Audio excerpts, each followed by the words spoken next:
Bonjour à tous et bienvenue sur ma chaîne YouTube. Alors aujourd'hui, nous allons aborder un sujet qui fait beaucoup parler de lui dans le monde financier. La Réserve fédérale vient de réduire les taux d'intérêt de 0,5% hier. Donc, c'est le premier rate cut depuis 4 ans. Donc, vous vous demandez peut-être ce que cela signifie pour vous, surtout si vous avez une hypothèque. Eh bien, l'une des premières choses auxquelles les gens pensent dans des moments comme celui-ci est le refinancement. Alors, qu'est-ce que le refinancement exactement et quel type existe-t-il de refinancement?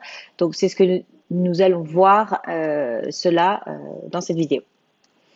Alors, tout d'abord, parlons de ce que signifie la réduction du taux de la Fed. La Réserve fédérale ajuste les taux des fonds fédéraux pour stimuler l'économie ou contrôler l'inflation. Donc, une réduction de taux comme la récente baisse de 0,50% rend généralement l'emprunt moins cher.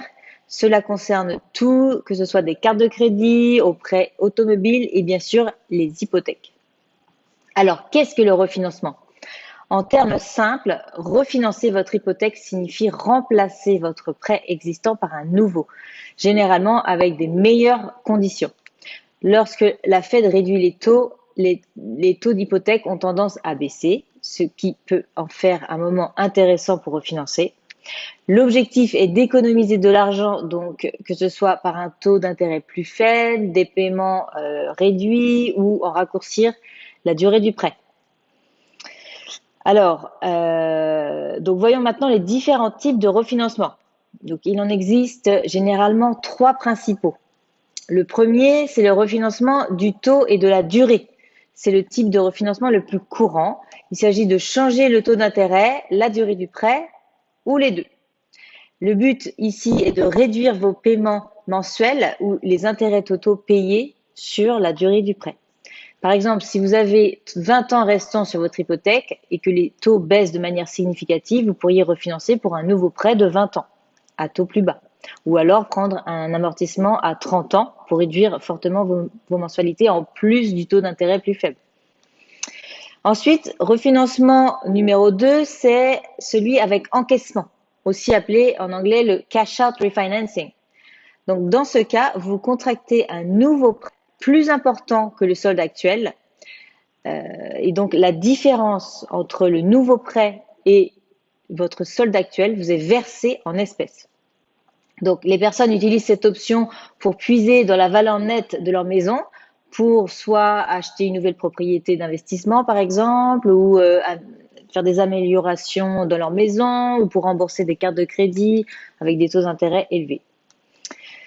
Alors, le troisième type de refinancement, c'est celui avec apport.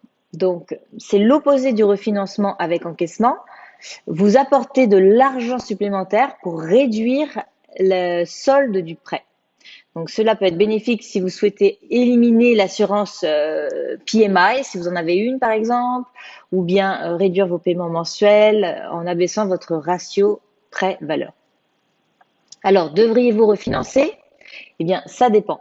Le refinancement peut être un excellent moyen d'économiser de l'argent, mais il comporte aussi des coûts, comme les frais de clôture, appelés ici les closing costs. Une bonne règle est de considérer le refinancement si vous pouvez réduire votre taux d'intérêt d'au moins 0,50% à 1%, ou si vous voulez passer d'une hypothèque à taux variable à un taux fixe, pour plus de stabiliser par exemple.